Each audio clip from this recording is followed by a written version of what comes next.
تب اسے لگا وہ بھی وظیفہ لینے والوں کی قطار میں عدالت میں کھڑا ہے اور چپڑاسی زور زور سے صدا لگا رہا ہے، سکندر شاہ غدار کے ورثا حاضر ہوں۔ اس سب کے باوجود وہ ابا سے نفرت نہ کر سکا۔ وہ ان سے اتنی ہی محبت کرتا تھا جتنی پہلے۔ ابا ویسے ہی اب بیمار رہنے لگے تھے۔ ممی کبھی کبھی ان کو ڈاکٹر کے پاس لے جایا کرتی تھیں، مگر ان کے اخراجات، اس کی پڑھائی، ممی کو ڈبل شفٹ کام کرنا پڑتا۔ رات میں کبھی کبھار وہ ممی کو لاؤنج میں پاؤں اوپر کر کے بیٹھے تلووں پر بنے چھالوں پر دوا لگاتے دیکھتا۔ ان کے ہاتھ سوئی، موتی، کپڑے، دھاگے اور قینچی سے آشنا ہو کر اب سخت پڑتے جا رہے تھے۔ تب وہ سوچتا کہ وہ بہت محنت کر کے بہت امیر آدمی بنے گا تاکہ ممی کو کام نہ کرنا پڑے اور وہ انہیں جہانگیر والا گھر دوبارہ خرید کر دے سکے۔ مگر وہ وقت قوس قزح کی طرح دور چمکتا تو دکھائی دیتا، لیکن اگر وہ اس کے پیچھے بھاگتا تو وہ غائب ہو جاتا۔ ایک روز وہ اسکول سے آیا تو ممی اپنا زیور الٹ پلٹ کر دیکھ رہی تھی۔ ان کے چہرے کے افسردہ تاثرات کو دیکھتے ہوئے وہ ان کے پاس آ بیٹھا۔ ممی، کیا آپ زیور بیچ دیں گی جیسے دادا نے جہانگیر والا گھر بیچا تھا؟ ممی بے دلی سے مسکرائیں۔ چیزیں اسی لیے تو ہوتی ہیں۔ میں تمہارے ابا کے اس پیسے کو ہاتھ نہیں لگانا چاہتی جو بینک میں رکھا ہے اور جس نے ہم دونوں کو اپنے ملک کے سامنے شرمندہ کر دیا ہے۔ اسی لیے زیور بیچ رہی ہوں۔ مگر تم یہ بات کسی کو نہیں بتاؤ گے؟ کیا تمہیں راز رکھنے آتے ہیں جہان؟ وہ اکثر دادا کو جہان سے یہ فقرہ کہتے سنتی تھیں، اسی لیے دہرایا تو اس نے پرملال مسکراہٹ کے ساتھ سر اس بات میں ہلا دیا۔ ممی نے زیور بیچ دیا۔ کچھ وقت کے لیے گزارا ہونے لگا، مگر پھر اس کا دل چاہنے لگا کہ وہ بھی کچھ کام کر کے پیسہ کمائے تاکہ اس کی ماں کے ہاتھ نرم پڑ جائیں اور ان کے پیروں کے چھالے مٹ جائیں۔ یہی سوچ کر اس نے پچھلے جدیسی کے خاقان کے چچا کرامت کی ورک شاپ میں کام کرنے کے لیے خود کو پیش کر دیا۔ کرامت بے کا بیٹا علی کرامت اس کا کلاس فیلو بھی تھا، سو اس کو کام مل گیا۔ اس کو راز رکھنے آتے تھے تو یہ بات اس نے ممی سے راز رکھ لی۔ کرامت بے کی گاڑیوں کی ورک شاپ ان کے گھر کے ساتھ تھی، یعنی جہان کے گھر سے پچھلی گلی میں۔ جہان کا گھر بالائی منزل پہ تھا۔ اگر وہاں سے کھڑے ہو کر دیکھا جائے تو کرامت بے کا گھر اور ورک شاپ دونوں دکھائی دیتی تھیں۔ ورک شاپ گلی کے بالکل نکڑ پہ تھی۔ اس سے آگے دوسری گلی میں مڑ کر تو کمرشل ایریا شروع ہو جاتا تھا۔ ایک روز ممی نے اس کے کمرے کی کھڑکی سے جھانکا تو ورک شاپ میں ہاتھ منہ کالا کیے کام کرتا نظر آیا۔ وہ یہ وقت تھا جب وہ کھیلنے کے لیے جانے کی اجازت لے کر جایا کرتا تھا اور ممی کو علم ہوتا تھا کہ وہ علی کرامت کے گھر جا رہا ہے۔ آج ان کو پتہ لگ گیا کہ اصل میں وہ کہاں جاتا تھا۔ جب وہ گھر آیا تو انہوں نے ساری بات دہرا دی، مگر نہ اسے ڈانٹا اور نہ ہی خفا ہوئیں۔ تم ورک شاپ میں کام کرو، اخبار بیچو یا پھولوں کے گلدستے بناؤ، کبھی ان کاموں میں اتنا پیسہ نہیں کما سکو گے کہ اپنی پوری کتابیں بھی خرید سکو۔ اس کے باوجود میں تمہیں نہیں روکوں گی۔ میں اپنے بیٹے کو مضبوط اور محنتی دیکھنا چاہتی ہوں۔ اس نے ہمیشہ کی طرح اس بات میں سر ہلا دیا۔ کمائی نہ ہونے کے برابر تھی، مگر پھر بھی اسے کام کرنا اچھا لگتا تھا۔ اس نے ممی سے کہا کہ وہ بڑا ہو کر میکینک بنے گا۔ ممی خوب ہنسی۔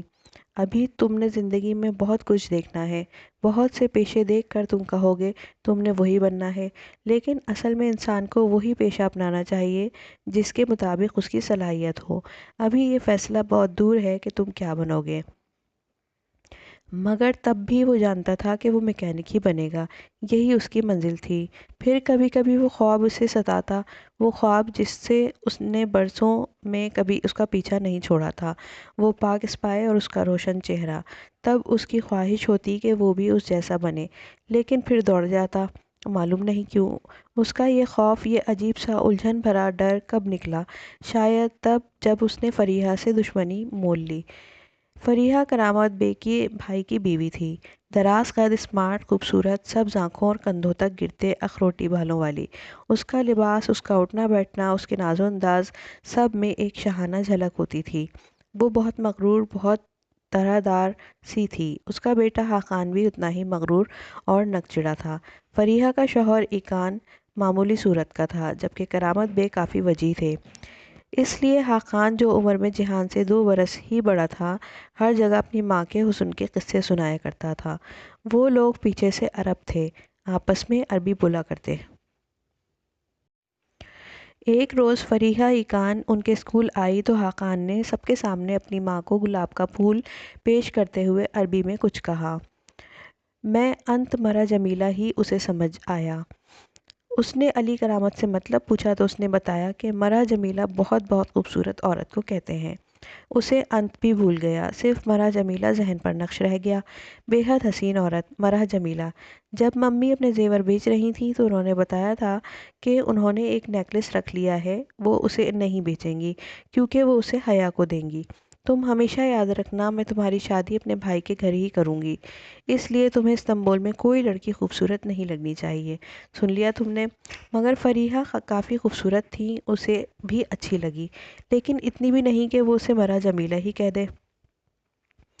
حقان سے اس کا جھگڑا گیم کے دوران ہوا تھا۔ ورک شاپ میں کام ختم کر کے وہ جدیسی میں کھیلتے علی کرامت، حقان اور دوسرے لڑکوں کے ساتھ شریک ہوا تھا۔ حقان کو اعتراض تھا مگر علی کرامت کا کہنا تھا کہ جب دوسرے آدھے گیم کے دوران شامل ہو سکتے ہیں تو جہان کیوں نہیں؟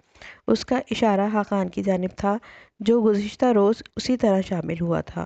مجھ میں اور اس میں فرق ہے، میں حقان ایقان رضا ہوں اور یہ ایک پناہ گزین کی اولاد۔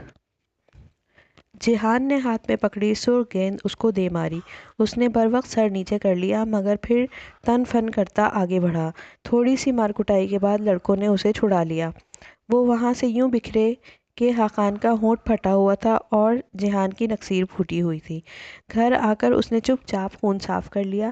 اصل اذیت اس تانے کی تھی جو اسے دیا گیا تھا، جیسے منہ پہ چابک دے مارا ہو۔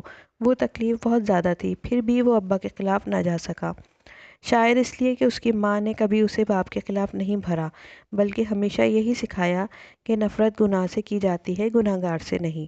حقان نے البتہ چپ چاپ اپنا خون صاف نہیں کیا۔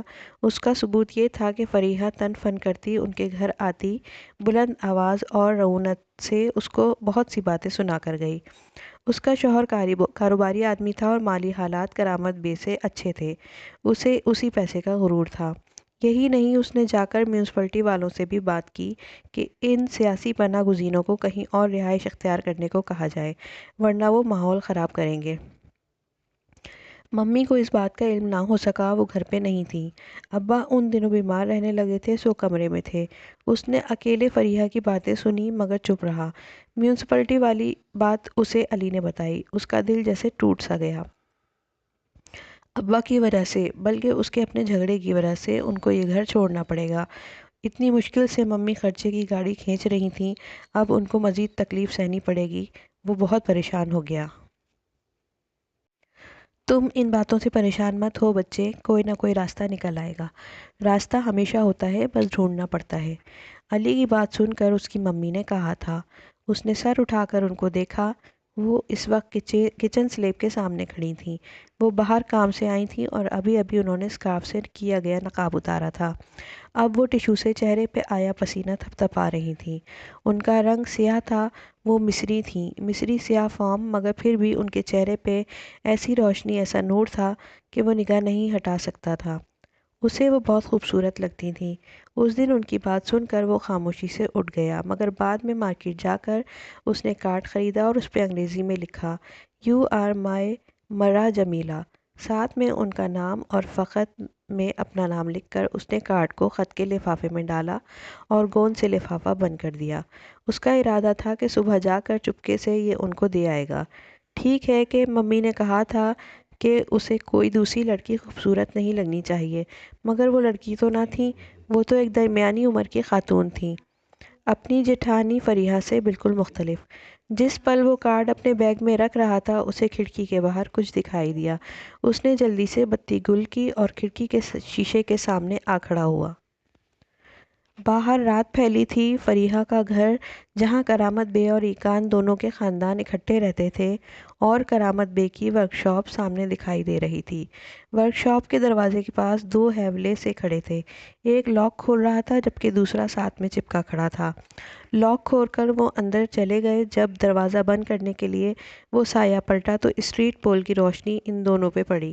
لاک کھولنے والے شخص کا چہرہ واضح ہوا، جو کرامت بے کا تھا، جبکہ اس کے پیچھے موجود لڑکی اسی وقت پلٹی تھی۔ روشنی نے اس کے اخروٹی بالوں کو چمکایا اور پھر دروازہ بند ہو گیا۔ فریحہ، اور وہ بھی کرامت بے کے ساتھ اس وقت؟ استنبول میں رہنے والے ایک 13 سالہ لڑکے کے لیے یہ سب کچھ سمجھنا کچھ مشکل نہ تھا۔ یقین کرنا اور اس دھوکے کو جذب کرنا یہ بہت مشکل تھا۔ وہ کتنی ہی دیر تو تحیر کے عالم میں وہیں بیٹھا رہا۔ پھر ہر رات اس نے ان پہ نظر رکھنا شروع کر دی۔ وہ ہر رات نہیں آتے تھے، 2 2 3 3 دن بعد آیا کرتے تھے۔ قریباً 1 مہینے بعد اس نے فریحہ کو سرِ راہ اس وقت روکا جب صبح وہ واک پر تیزی سے چلتی جا رہی تھی۔ لیڈی ایکان، کیا آپ مجھے 1 منٹ دے سکتی ہیں؟ فریحہ نے گردن موڑ کر کچھ اچنبھے سے، کچھ نخوت سے اسے دیکھا۔ بولو۔